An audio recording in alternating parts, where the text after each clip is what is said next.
Benz to the Bentley, what? Give me the Benz to the Bentley, what? Yes, I got cake and it's no debate. Paper I chase, every day in chase. Bitches gon' be mad when I pull up in that jag. Bitches gon' be mad. What's up, y'all? It's your girl GlamNefercent here, back at it again with the back at it again. Today, as you guys can tell by the title, it is a 1-year update on living in the affordable housing, Housing Connect establishment. And I just wanted to answer some questions that you guys asked me on my YouTube community board or whatever. I asked you guys to ask me a few questions on, you know, what you guys wanted to know, because I noticed that that video is going up in views, and a lot of people was asking me, especially since the pandemic, you know, since we are in the pandemic, they've been asking me a lot of questions. Like daily I get questions on that video. So before we begin, don't forget to check out all my other lifestyle videos. All my other videos, I have everything from housing to beauty to hair to sex to everything. So definitely check me out. Don't forget to subscribe, okay guys? Definitely click that bell to be notified when your girl uploads. Okay, so one person said, how consistent do you have to be when applying for different apartments? Because I don't get notified about new buildings, so I usually end up applying late. So if you know that you want to move out and you are serious about it, and you want nothing more than to have your own place, definitely be a little bit more serious about it. Okay, you need to be checking every day. Like, you see how you check your phone? I mean, not everybody's on social media, but you see how you check your phone just to look at the date or just to look at a text message. You should be logging in on your phone or laptop, whatever you have, whatever device you have, and you should be looking at apartments, definitely, or at least once a week. You know, when I was applying, once a week they would put up every week they'll put up new buildings. So you have to honestly be on it. If you know this is something you want, be passionate about it and make sure that you are on it every week. So every Friday, every Monday, every day, okay, so that you don't lose or miss out or anything, or miss out on opportunities. Definitely check every day. We all make time for what we want to make time for, so that should be a priority. Someone said, it doesn't matter if you're first or last to apply. It's random selection according to Housing Connect. Now, they do say that it's random selection. I don't think that that's true, because they have to make sure that you have a job. They have to make sure, or at least have a way of paying. You know, I don't know if you're in Section 8 or with the what is it, the VAWA, you know, for the violence against women, something like that. Whatever program you're on, or if you're paying on your own, it does actually matter, because they're not going to choose someone who doesn't have a job or any type of income coming in, not even a government check or anything. They're not, from what I know, no. Yeah, it doesn't matter if you're first or last to apply, but it does matter if you lose out when applying. Yes, so like I said, you need to make sure that you do apply once, or you just check to make sure that anything new hasn't appeared on the website. Okay, so it actually does matter, because they need to know that you have a job. They need to know that you can pay your bills. That's the most important thing. It's about money. Okay, it's not random selection. It's about qualifying, because if you don't, if it was random selection, they would say it's about a lottery. So yeah, they do choose you, but they have to make sure, they look and make sure, let me see, does her income meet the requirements? Which is why when you do get a rejection letter, it says you did not, your income did not meet the requirements of the building. So it's definitely not a random selection. Next one from Manny Gal is, how long after your credit check did it take for them to give you an acceptance letter? So they don't do credit checks, from what I know. My building, they didn't do credit checks. They do background checks. They want to make sure you're not a rapist, a killer, a money launderer. They want to make sure that you are a decent person before they let you move into the establishment. So they don't do credit checks from what I know. They do a background check. And for me, they were supposed to do a background check and I gave them the money for it, but they ended up not doing it because they said I was a single person. They only needed it for families. So they gave me back the $25 money order. And usually when you do your background check, they ask for a $25 money order. So make sure you guys have that when it's time to go and meet them for an interview. But I know now, since the pandemic, they've been doing everything over the phone or over email. So you guys make sure you have a decent email. Make sure you check your emails every day. Make sure you know your passwords and all that other stuff, because that's how they contact you, through email. So yeah, like before they'll have you come in, sit down with them, and blah blah blah. Now I believe they're doing video chat interviews and stuff like that. And just be on time when it comes to your paperwork. Make sure that you have everything in order. Like, to me, that's easier now that you guys don't have to go inside. I had to actually go there and all that other stuff. It's easier that you could just do it from home. So definitely be on it. Make sure you have your paperwork, no excuses. If you really want to move out, get to it. Like, make sure that you are on it. And be patient. Like, I know now it's a pandemic, but be patient. Like, one of my friends, she got a call back for an apartment, and it's been taking some time, you know, but I told her it's all about a waiting game. So once you have to get like past the levels, so you have to apply, then they're gonna email you or hit you up at the most like time. You probably done forgot about it, about the apartment. They're gonna hit you up about the apartment, tell you that you've been selected. Then you have to get all the paperwork by the deadline. Then you have to like basically wait and sit and wait for them to tell you that, hey, you've been, you know, selected to the next process, which is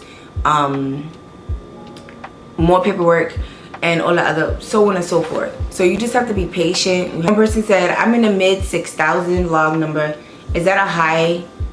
Is that a high? And do I have a chance? I really need this for my kids and I.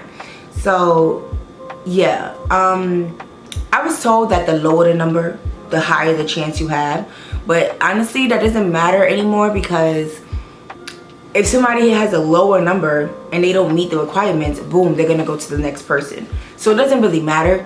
Like, my log number was like 1240 or like 1,000 or something. That's what my log number was. So it doesn't really matter. Being that your number is higher, definitely have faith, okay? Because like I said, you might meet the requirements more than the person who log number is 245. So yeah, like, I'm not sure, but if your income meets that requirements, and if you are in the community board, meaning if that building is close to where you live at now, you do have a higher chance. So just have faith. Just keep like being on it, and just like make sure you check your emails. It's gonna come. And make sure you're saving, guys. Make sure you're saving, because they are going to contact you at the most inconvenient time ever, but you should have been saving anyway for this apartment. So definitely you don't want to let this go, because if you do decide to not take an apartment, they are going to move on to the next person, and who knows when you'll be able to get that chance again. So a year after living in the Housing Connect, I can say that it's been decent. With the building I'm in, they do like drag their feet a little bit with some things that I may need, but they do come through, but they do tend to drag their feet sometimes. But other than that, like, it's been great living here. I would say that I feel like the communication could be a little bit better between the building management and the tenant. But other than that, I'm pretty good where I'm at. Now, I will say that last year when I first got the apartment, I only signed a 1-year lease, because I didn't know how long I would be here or be in New York. So I decided to, this year, July, I decided to sign a 2-year lease, because why not? And when I did that, my rent did go up $20. So and that's fine by me. So just know that, like, if you decide to go into a building or decide to do the Housing Connect, if you like the area, if you like how the building looks, I would say off the bat, just do a 2-year lease. But if you are a person who likes to move a lot, then I would say just do a 1. But I would say do a 2-year lease, because that 1 year goes by very, very fast. Just do the 2-year lease. It doesn't make any sense not to. Just know that when it's time to renew your lease, that is definitely going to go up. There is not a, well, for this building, for me, it wasn't, what is that, like where your rent stays one price? I forgot the name, but yeah, it wasn't that. So, you know, keep that in mind. Some people said they've been waiting for years. Like, honestly, you might even wait even longer. Like, just keep the faith, keep looking, keep applying. So somebody said, once you're approved and they tell you to come and see the apartment, is it basically yours? Now, it's like 60% yours. You need to make sure that you have the money. So it's yours unless you have the money. Okay, so when they tell you to come see the apartment, okay, that's what they did for me. Like, they told me that, you know, once you come in, you see the apartment, you're gonna sign saying that you like how the apartment looks, everything looks intact. And then they're gonna tell you, okay, make sure you have the money because soon we're gonna be calling you guys so you can move in, like within a few days, which is what they did for me. I went to see the apartment July 1st, and like July 11th they called me and said I need to move in by July 15th. So just know, guys, the paperwork is pretty tiring, but it's worth it. So just keep the faith, keep whatever they ask, just try to respond promptly. Somebody said I applied last year, 2019, and my application still says tenant selection in progress. I just want to get called and get my apartment. Now with that, if your thing says tenant still selection in progress, then that means that whenever somebody moves out, they might end up calling you. So you need to make sure you have the money saved up. Okay, that's all I can say for that one. At least you have a little hope. So keep checking on that. Yes, stay positive and patient, definitely.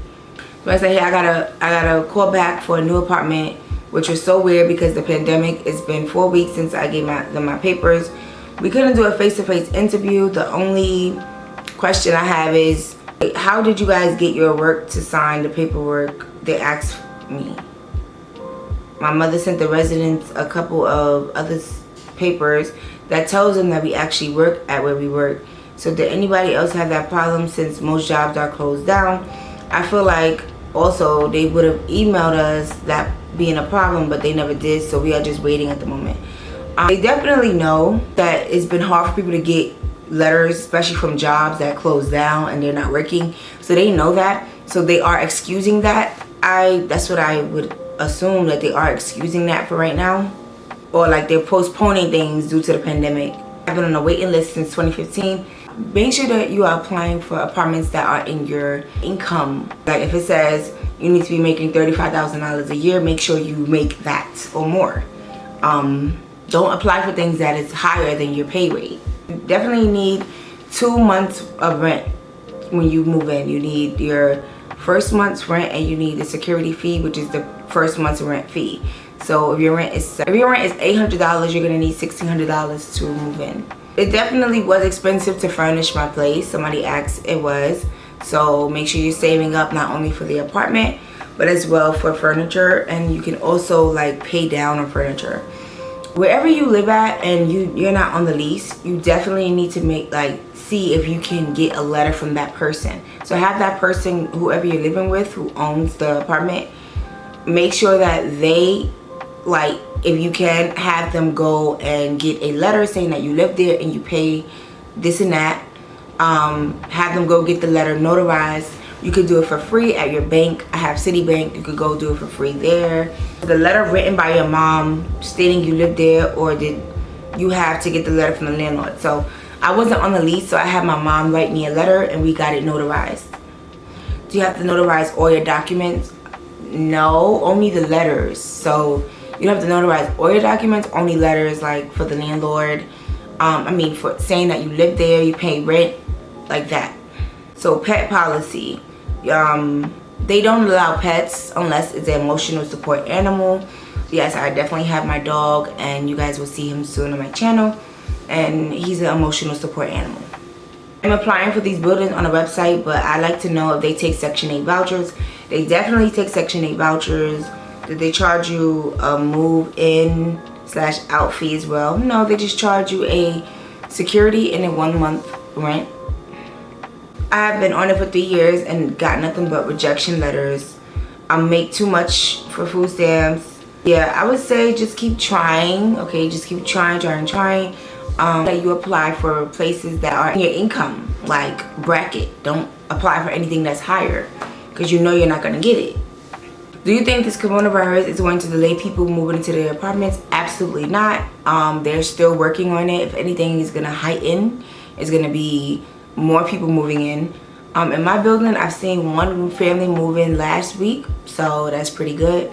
And actually, my neighbor actually moved out, so I've been hearing them do a construction next door, so they're gonna be probably moving someone in. So honestly, no, that's not delaying anything. The pandemic is not delaying anything. How many units were available? I think like 20.